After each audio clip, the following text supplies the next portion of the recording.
وقالت اليهود اليهود بمي ليست النصارى النصارى بونا على شنيدو هي هوند بجوكا صوبه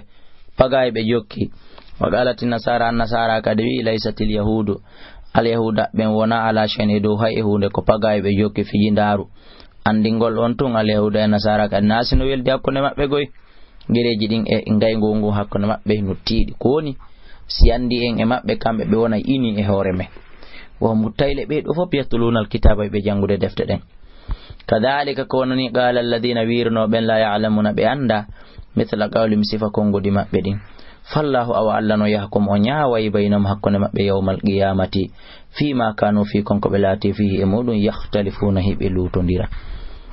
waman azlam ala fotudo toñude mimman mana'aha hewtiti on sakki do masajidallahi ka julirde Allah an yudhkara de jantete fiha ender majji ismuhu inde makko den wasaa o yari fi kharabiya fi yirbingol julirde den ko hombo wolana dum do ko kala darido wi do kanyum ka julirde do darsu wattake do jangetaake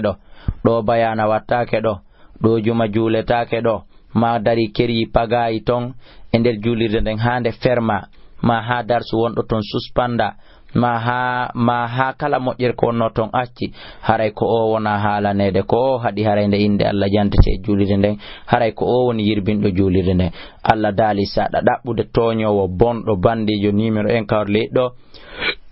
afoti on don yilto ala haray a hebi suben ko huwendey e ko wowlen suben dey ko haden ka der julirde eto den ha harako ko Allah hadi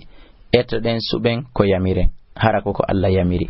ulaika bedo ma kana lam hanana be fes an ya'khuduha an yadkhuluha lebe natata ka julirde illa khaifina sona harako be hulbe lahum nodan fi dunya ka aduna khizyun wirtere walam nodan bi fil akhirati kala adabul ta'zimun mawnude walillahi al-mashriq wal maghrib ko Allah je funnange hirnange nane fa ina ma tuwallu kala ka fewtirdon fa thamma harayno to wajullahi sallallahu inna allaha nalla wasin ko yahjudo gandal alimun ko andudo aya no mari sababun nuzul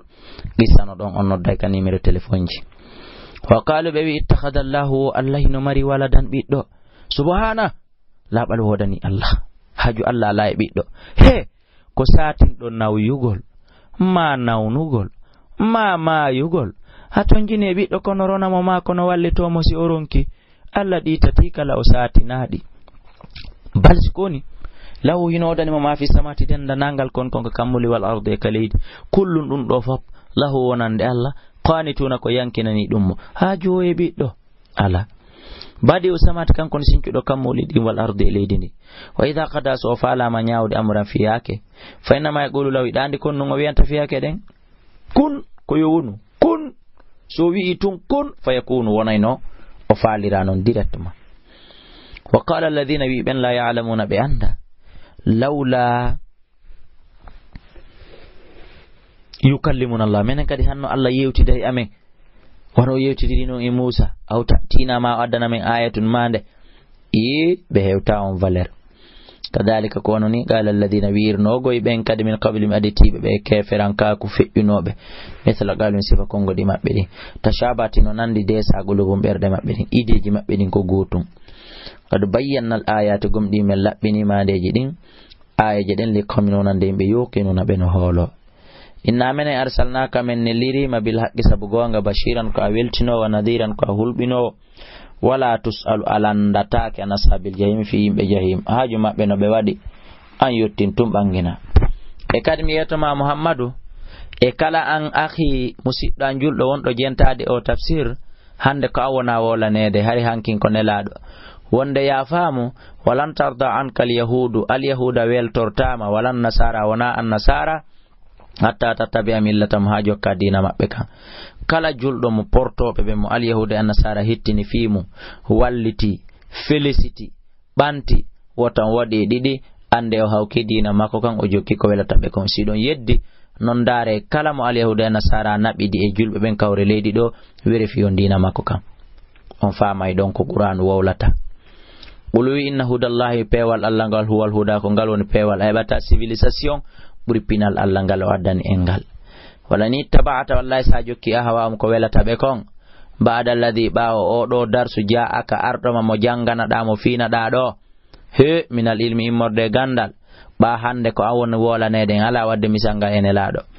faamu malaka haray ala nama dey minallah immorde ka Allah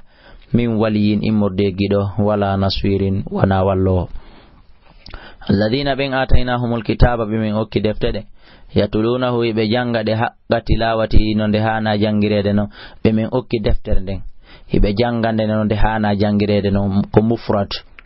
ulaika bedo yu'minuna bihi ko be gomdimbe alquran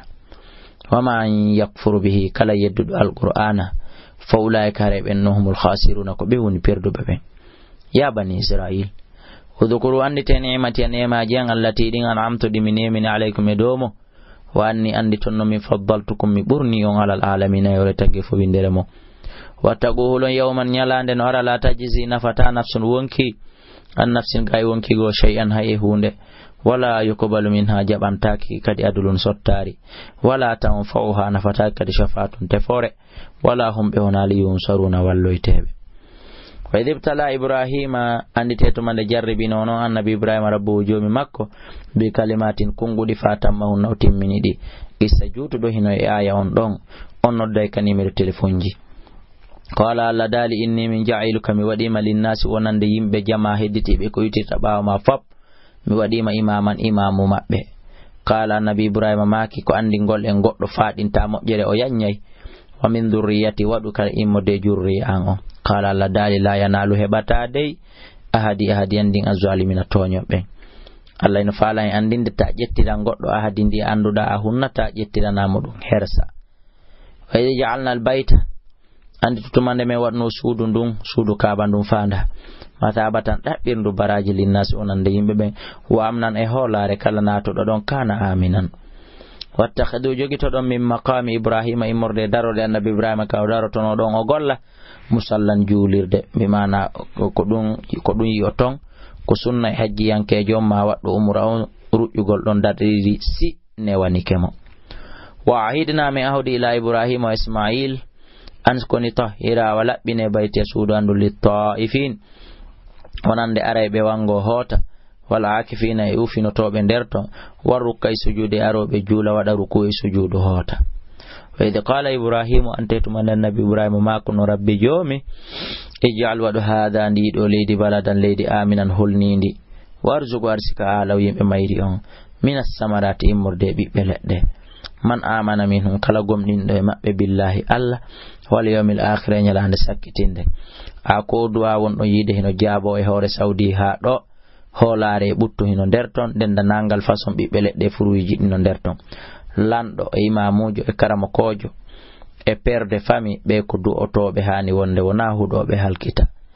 qala la dali wa man kafara kala yeddudo fawmatti hay on mi dak mi taymo mi wurna mo gurndam mojjan yeddeke tun ko makka woni kono on don non haray mojjere den e dak mi tagongol ka aduna tun qalilan ko seeda thumma do tarruhu refti mi sokko yaymo ila adabin nar fa de letti to Allah dandu en wa bi'sal masir den de boniru torde haray ko doni darsu men on numéro téléphone ji ka yilti tot on fi kala qissaji faalaado yanyade sababu nuzul kon e darsu on baydo no halda ko fi ene wombe nabude lawol ala non be haray hino do numéro téléphone ji din 631 60